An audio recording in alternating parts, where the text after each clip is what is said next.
Déstockage Games. Bonjour à tous et bienvenue dans cette nouvelle vidéo. Aujourd'hui, j'ai le plaisir de vous présenter le Trench Gun M12, custom réalisé à partir de la réplique de M870 de chez Cyma.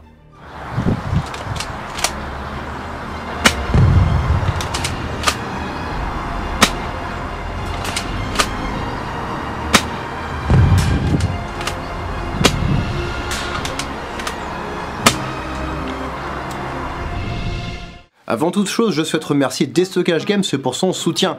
Vous pourrez retrouver un code promo pour commander moins cher sur leur boutique dans la description. A savoir que les consommables de mes vidéos Airsoft viennent de chez eux. Le Trench Gun M12. Pour découvrir son historique, je vous invite à chercher par vous-même. Et puis d'autres youtubeurs qui présentent des vraies armes s'en chargeront si ce n'est pas déjà fait. Oui, je sais, comme je présente des répliques avec l'uniforme qui va avec, ça pourrait être cool que je présente des vraies armes de la même manière. Mais comme je ne présente que ce qui est à moi, bah j'ai pas le budget pour ça. Et je ne veux pas non plus voler le travail de Forgotten Weapons ou Maître Luger, chacun son domaine. Mais ce qu'il faut savoir, c'est que John Browning a fait évoluer en 1912 le fusil Winchester M1897 en enlevant le chien externe, entre autres modifications. Cela a créé la version M12. M12 1912, vous suivez? C'est bien. Et il faut savoir aussi qu'une version militaire a été créée en raccourcissant le canon pour faciliter son utilisation dans les tranchées, pour les nettoyer. Nettoyer. J'avoue, j'ai jamais trop compris l'utilisation de ce mot pour ce contexte, vu qu'on retrouvera beaucoup d'organes éparpillés après l'utilisation de ce genre d'arme. Ça salit plus qu'autre chose finalement. Ça devait pas faire du bien de se retrouver face à ce genre de pétard quand on avait qu'un simple Gewehr 98. Ça fait des années que j'ai cette réplique et je n'ai jamais réussi à trouver le budget pour faire la tenue qui va avec. Mais j'ai enfin franchi le pas. Bon, pour ça, j'ai dû réduire un petit peu mon train de vie et arrêter pendant au moins une semaine d'aller aux putes et de sniffer d'arail de ces seuls ornibas. Et stop! Tu vas avoir des embrouilles avec ton jeune public, toi. Faut pas leur donner des idées qu'ils pourraient avoir tout seuls en regardant la moindre série Netflix interdite moins de 16. Et puis tu es tellement beau, ce sont les prostituées qui viennent te demander leur service. Tu n'as rien à payer. Elles viennent te demander des cours tellement tu leur apprends des choses.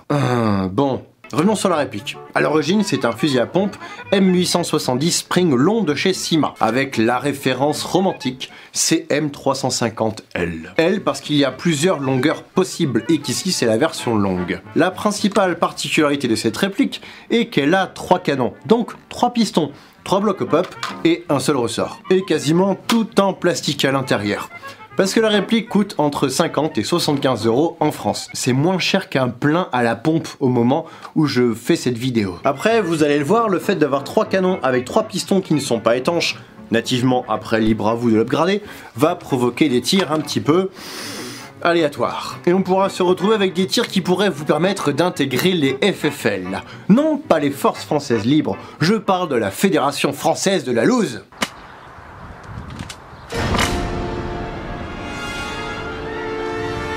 Voilà, le mec en face a finalement toutes ses chances sur cette distance. Et si vous êtes en CQB et que vous tirez en entrant dans une pièce, le même mec se prendra 3 billes d'un coup.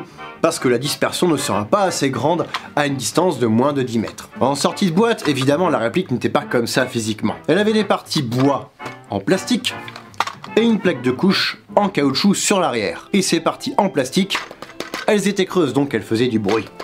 J'ai acheté ce fusil à pompe d'occasion auprès d'un ami, Pierre, qui se reconnaîtra. Bah encore heureux, c'est son prénom, le contraire serait vachement inquiétant. Et il a fait faire un kit bois sur mesure auprès d'un menuisier pro à partir des pièces d'origine.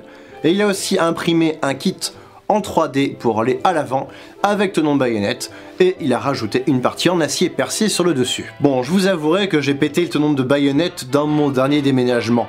N'oubliez pas que l'impression en 3D, c'est fragile. Donc j'ai commandé ce même kit chez 419 Lab, qui est un poil mieux travaillé, partie métallique supérieure incluse. Par contre, j'ai ajusté moi-même l'intérieur du bois sur la pompe. Il y avait trop de frottement et il était impossible d'armer correctement. Actuellement, c'est toujours un peu dur, alors que nativement, la pompe est ultra fluide. Dis donc, depuis le début, tu parles de pompe et tu fais pas de jeu de mots, alors que là, t'en avais un en or. Fluide, pompe... Dégage, tu nous pompes l'air. Ah voilà, on te retrouve, welcome back camarade. Mais je n'ai pas trop creusé non plus, je ne voulais pas trop attaquer le bois, de peur de trop le fragiliser. Il y a beaucoup trop de trop dans cette phrase. De mémoire, la réplique m'avait coûté 200 €. Pierrot m'a fait une petite réduc, merci encore à toi bro. sinon ça aurait été 250. Au niveau du package, vu que je l'ai eu d'occasion, sans boîte, je ne sais pas trop ce qu'il y avait à l'intérieur au niveau accessoires. J'imagine qu'on a une fausse cartouche et une notice au minimum. Peut-être un sachet de billes pourri. On a à l'origine un attache-sangle à l'avant de la pompe, ici, et un autre sur la crosse, ici, mais l'attache-sangle à l'avant il a été enlevé. C'est normal, c'est pas réaliste. Et on a un trou là, derrière le tenon de baïonnette pour pouvoir faire passer un passant. Seul hic, je n'ai pas de passant, donc j'en ai bricolé un comme je pouvais à partir d'un anneau que j'avais en rab, et je crois que ça venait d'une goupille. Pas de grenade, hein, je suis con, mais pas à ce point-là. Et sur l'arrière, j'ai creusé le bois pour faire passer une reproduction de passant que j'ai acheté. Bon, si c'est à refaire, je le mettrai un poil plus en avant, ici. J'ai mal calculé mon coût. J'ai changé la plaque de couche pour que ça ressemble plus à un modèle VV2. Et j'ai pu en trouver une qui correspondait dans un lot de plaques de couche que j'avais acheté sur eBay il y a longtemps pour mon fusil de chasse Airsoft, si vous vous souvenez. Voilà, appel au clic. Par contre, les vis que j'ai actuellement sont modernes, faudra que je trouve le bon modèle, mais pas en cruciforme. Mais pour de l'airsoft et non de la reconstitution, puisque de toute façon il y a trop de différences avec le vrai trench gun, surtout au niveau de la taille de la fenêtre d'éjection, ben je me dis c'est pas plus mal. Oui, ça c'est une fenêtre de merde, c'est une fenêtre d'éjection. Ta gueule avec tes blagues merdiques, putain! Vous pouvez vous procurer la baïonnette correspondante chez 419 Labs. Mais contactez-les parce que si je me trompe pas, j'ai eu un proto, donc pas encore commercialisé. Après, le souci est que l'objet est long. Très long. Comme ma... et très mou. Ah non, j'ai rien dit, désolé. Regardez ce manque de virilité dans le matériau, affolant. Bah oui, il faut que ce soit souple pour pas être dangereux, donc ça demande des sacrifices. Ce type de baïonnette n'est évidemment pas pour le jeu, sauf si vous voulez passer pour un gland. Et en plus, le tenon est aussi en impression 3D, évidemment c'est compatible, hein. Tout est fragile ici, surtout cette partie là, cette partie là aussi. En fait, tout est fragile sauf la lame. Et pour ranger ça, il faut un fourreau. Et c'est juste hardcore à l'heure actuelle de pouvoir trouver une reproduction à moins de 100 €. Putain, j'arrive pas à m'arrêter, hein. C'est un tic. À la base, c'est une baïonnette pour US-17 Enfield. Donc si vous avez des adresses où les expédiez en France, je suis preneur. La réplique dispose d'une sûreté juste derrière la détente, qui est un bouton poussoir qui va aller bloquer mécaniquement la détente. Et c'est dommage, ce bouton-là n'est pas réaliste. Mais impossible de l'enlever. Vraiment impossible. Même techniquement parlant, tout ce qui est ponté ici, c'est pas réaliste. Pareil pour le petit bitonio ici, d'éjection de la trappe et de la cartouche. Tout l'interne étant en plastique, j'ai des doutes sur la longévité véritable de ce truc. Pendant mes tests de tir, j'ai pu voir que ça bougeait un peu dans tous les sens. La crosse, elle est pas totalement bien ajustée, mais j'ai pas le souvenir de ce petit écart entre le corps et la crosse au moment où je l'ai acheté. Donc peut-être qu'il y a une pièce qui a pris du jeu. Quand j'arme la pompe, je sens le jeu entre la crosse et le corps, mais aussi entre le corps et le canon. Ça n'inspire pas confiance du tout. Bon après pour le prix, bah au pire j'en rachète un autre et je me priverai d'une sortie en club VIP pour m'en racheter un. 50 € en club.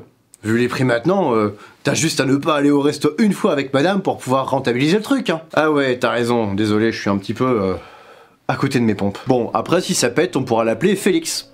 Félix Fort, parce que ça sera devenu une pompe funèbre. Ah, ça c'est un test pour savoir si vous avez de la culture. Si vous n'avez pas compris la blague, allez chercher pourquoi c'est drôle pour vous culturer. Parce que le culturage, c'est très important.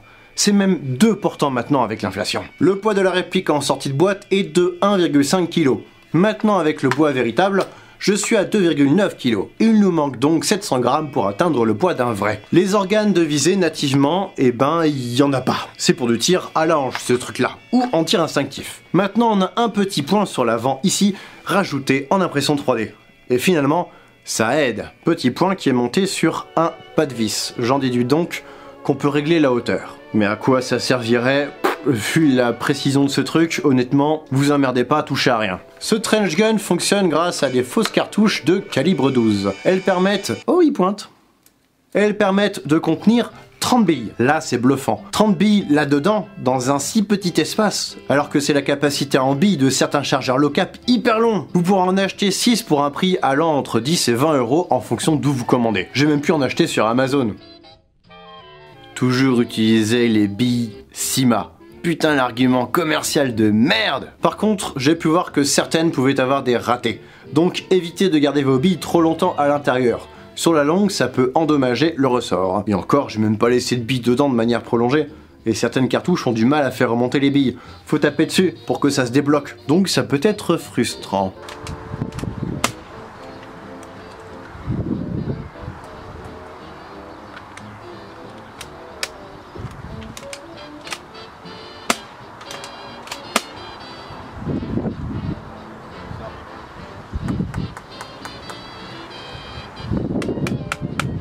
Et donc, pour charger, il faut 1. Presser le petit levier ici pour ouvrir la trappe. Et de 2, vous insérez par l'avant et vous mettez jusqu'au clic. Et là, vous refermez. Pour éjecter, vous utilisez à nouveau le petit bouton pour ouvrir la trappe, puis vous appuyez de nouveau sur le petit bitonio de manière plus prolongée et vous éjectez vous-même la cartouche. Ce qui fait que vu d'en dessous, ça donne un petit effet sympa. La bretelle, c'est une bretelle pour Garand ou Springfield, mais je ne l'utilise pas pour transporter ma réplique. Elle branle déjà assez comme ça. Je ne vais pas en plus lui infliger des forces supplémentaires en la transportant à l'épaule. Il y en a qui ont essayé, ils ont eu des problèmes. Surtout que ici, souvenez-vous, c'est l'impression 3D et qu'on a quand même très peu d'espace entre le trou ici et le vide qui est juste derrière. Pour transporter vos fausses cartouches, il existe des cartouchières US avec 12 compartiments de chaque côté. Mais ce que je peux vous conseiller, c'est de n'en mettre que 6 par cartouchière pour que vous puissiez passer facilement les mains dedans et vous mettez les cartouches tirées d'un côté, face vers le haut, et celles encore garnies de l'autre, face vers le bas. Comme ça, au premier coup d'œil, vous voyez ce qu'il vous reste et si vous avez encore beaucoup de billes à tirer. En parlant de billes à tirer, on va maintenant passer au test Chrony. J'avais envie. Avec des billes de 0,20 g. J'ai fait le test en chargeant à 1 bille par cartouche, puis j'ai testé à 3 billes d'un coup.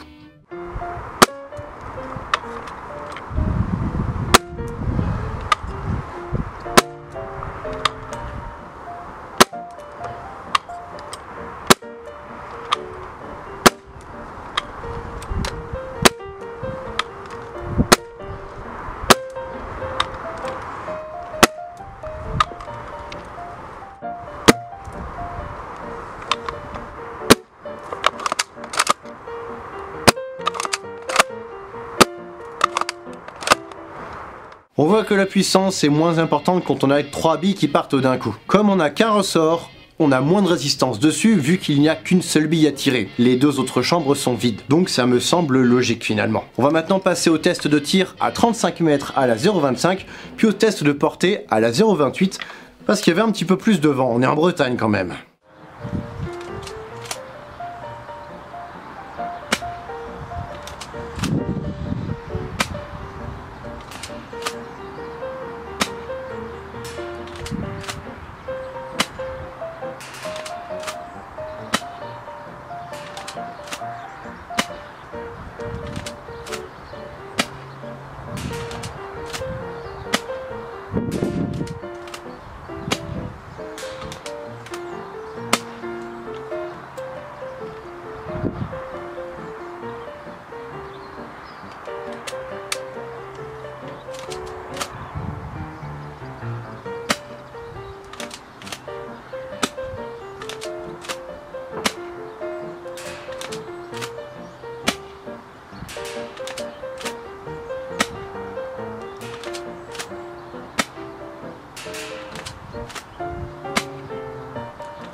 Bon, ça doit que c'est cheap, hein. Ça tire aléatoirement et parfois il faut faire un effort supplémentaire qui me semble surhumain pour pouvoir accrocher le piston. Peut-être lié à l'usure, je sais pas. Et ça monte un peu une fois que les billes atteignent les 15 mètres, c'est assez étrange. Finalement, il faut viser le bas.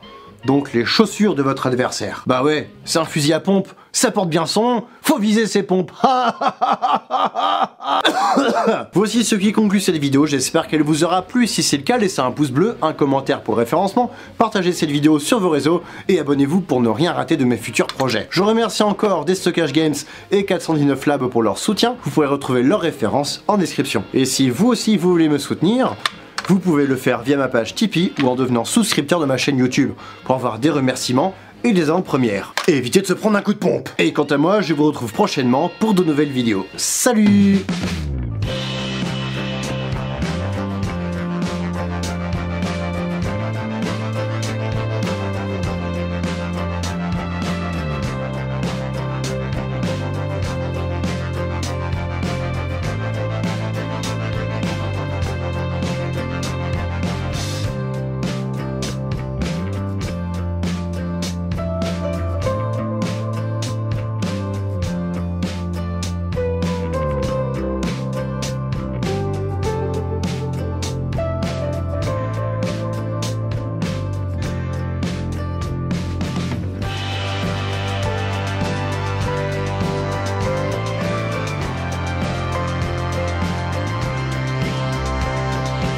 Ouh, ça se voit que j'avais pas tourné depuis longtemps parce que ça débite, hein.